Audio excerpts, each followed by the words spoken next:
I got home at 3 a.m. after a long drive. The house was empty. There was an A4 envelope on the kitchen table. Curious, I opened it and took out the contents. Flipping through the pages, I noticed a handwritten letter, some legal papers, and a divorce petition already signed by my wife. I read the letter.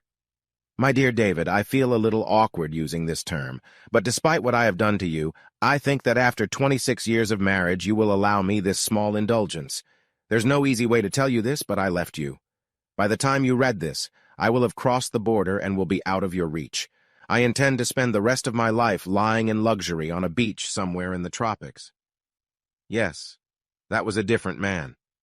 His name is Michael, and I know I've found my true soulmate in him. If you could see us together and see how much we love each other, I'm sure you would be happy for me. To give this some emotional closure, I can confirm that yes, I have had a sexual relationship with him for the past 9 months. No, he's nowhere near as good a lover as you are, but our relationship is far more emotional than sexual anyway. He keeps me under some kind of control, and I just can't say no to him. He was the one who talked me into taking the financial steps, which I did. Since I still love you and you don't deserve what I did, I thought it was the least I could do to give you all the details. First of all, I mortgaged the house and took the $453,000 in taxes that we had. After years of practice, the bank accepted my copy of your signature. To be fair, I left you a signed power of attorney so you could transfer the title from our joint names solely to yourself. Second, I withdrew $790,000 from all of our bank accounts and took it with me. I fought hard with Michael to let you keep some of the money, but he said no. Sorry, Dave, I just can't resist him. I also sold my Lexus and got $45,000 from it. Of course, I'm taking all my jewelry with me. Third, and most painful, I sold 75% of the stock in our company that my dad left me in his will. You'll still have your 25%, but on Monday, the new owners will no doubt tell you what the future holds, no doubt. I don't feel too bad about this, as I felt it was mine to sell. I know you wanted to keep it as a foundation for Jody, Ryan, and Pat, but Michael and I need the money. We had to sell the stock cheap since it was a cash deal and a little iffy. I've never met the people who bought it as I worked through a middleman, so I don't know what they are like. Trust me, I sincerely hope they keep you as manager and Ryan stays there. The $5.8 million that this deal brought me, we're taking that with us, too. Don't think it's all one-sided. Michael also mortgaged his house, using the same trick I did, and cleared out his bank accounts. He also took all of his wife's jewelry, which I thought was a bit sneaky. His share is much smaller than mine, but still amounts to over $1.2 million. The only concession to decency he made to her was leaving his wife with power of attorney and clean-signed divorce papers. I feel a little sorry for her, but since I've never met her, I'll live.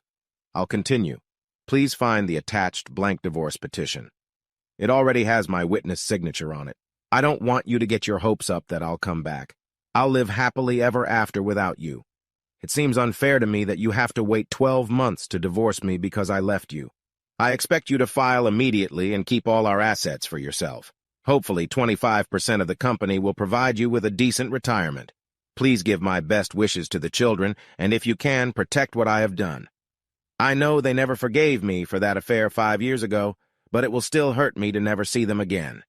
When I get settled, I will send my friend Cindy an address where you can send me letters. I believe she will never open it to you. She doesn't like you since you turned her down when she came to see you that time. Again, if you can find it in your heart, I would love to get pictures of any grandchildren we end up having. After the 7-year statute of limitations is up, I might even go back and see them. I understand if you don't want to see me. Well, I won't be flirting anymore. You may notice that the bottom of this page is creased. That's from my tears. You don't deserve this, and I am truly sorry for my weakness. The only thing that gets me through this is the thought of spending the rest of my days on the beach in the arms of my one true love. Goodbye, my dear David. I will always remember you fondly as a wonderful husband, father, and provider. I'm just sorry I can't match your love and devotion. Kate. I had just finished reading with a small tear in my eye for the lost 26 years when the front door opened and Lisa walked in. She looked as tired as I was. She smiled, walked over, gave me a chaste peck on the cheek, and sat down across from me. You came back quickly. Did you get a letter too, Liz? There was no letter from Dave, just the divorce papers and power of attorney, you cowardly skunk. Terribly dishonest of him. Well, you can thank Kate for that. Apparently it was her idea.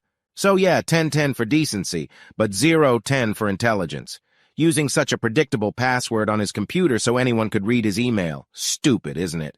I guess he didn't think I'd be looking over his shoulder 5 years from now. What's in your email? All the predictable crap. She still loves me, blah, blah, blah, blah, met her other half shit, sorry she did this to me, and so on. And then details exactly how she ruined me. She knows that 25% of the company in this economic climate will not support any retirement. But the biggest uproar came when she wrote that she had never met you. What do you make of this Miss Mediator? God, don't remind me of that. Do you know how hard it was to keep a cool face during those negotiations? Knowing that no matter how much we paid, she just gave you the whole company. I know, Liz. I'm so proud of you. By the way, did you put the deadbolt on the garage door? With all that money in the trunk, it's got to be the most expensive car in this town. I've never seen anything like $8.3 million before. Shall we go to the bank or the lawyers first thing tomorrow?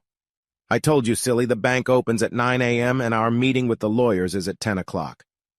Well, I don't want to be late. If any of them change their minds about the divorce before we've signed the papers they've so kindly left us, it'll complicate things. Don't worry, Dave. I'm pretty sure Michael won't be out of the hospital until at least Thursday, and something tells me Kate isn't smart enough to realize that. Sorry, no offense, Dave. Don't worry about it, Liz. I always knew she was physically out of my league, but intellectually I put her behind me. We both fell into a cozy silence.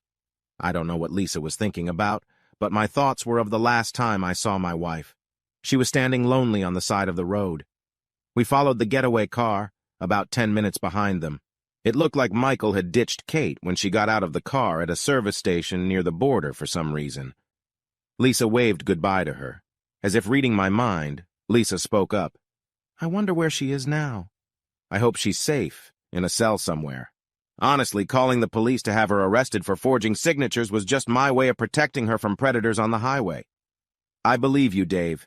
Being a considerate gentleman is just one of the things I like about you.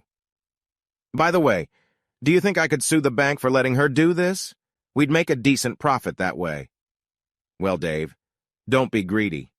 We already got rid of 2 crooks for free, got 100% of your company, and got all the money and jewelry back. What more do we need? After another cozy silence, my concern for my friend prompted me to ask the next question. How are you doing, Fox? Well, a little sad, but I'll get over it. Thanks for asking. Whenever I feel bad about this, I just have to remember the look on Michael's face when you ran his car off the road. He was an arm's length away from me at the time. It was priceless. You don't think you're going to get in trouble for beating him up. I know it's a man thing, but you gave him a good beating. Why do you think I waited for him to cross the border? Anyway, what do you mean I'm in trouble? You mean us? I saw you kick him in the balls at least 8 times.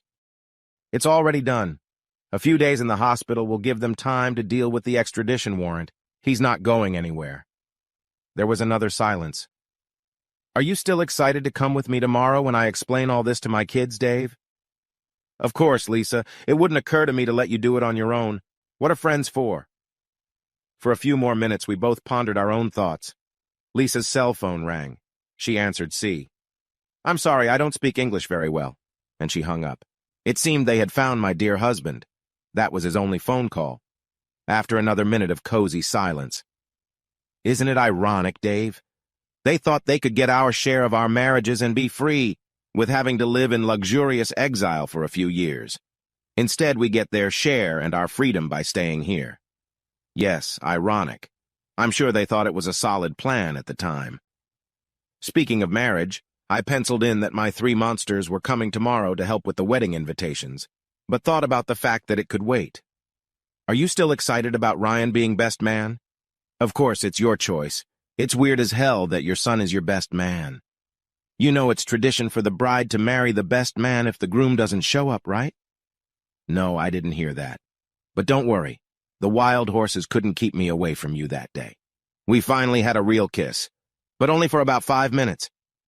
We parted, and I looked into the eyes I fell in love with 8 months ago. So, honey, now that we have 2 signatures on our divorce petition, can we retire upstairs and finally begin our love affair? You know I'm really tempted, Dave, but why don't we wait? I'm a little tired.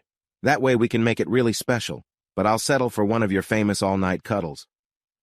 Which means all night we have to be at the bank in 5 hours. All the more reason to get some sleep. Damn you, horny old goat. As I followed Lisa up the stairs, not for the first time wondering what that gorgeous body looked like naked, I remembered the question I was about to ask. Have you decided where you want to go on our honeymoon, Liz? How about lounging on some tropical beach for a while? It's funny you should say that, Lisa.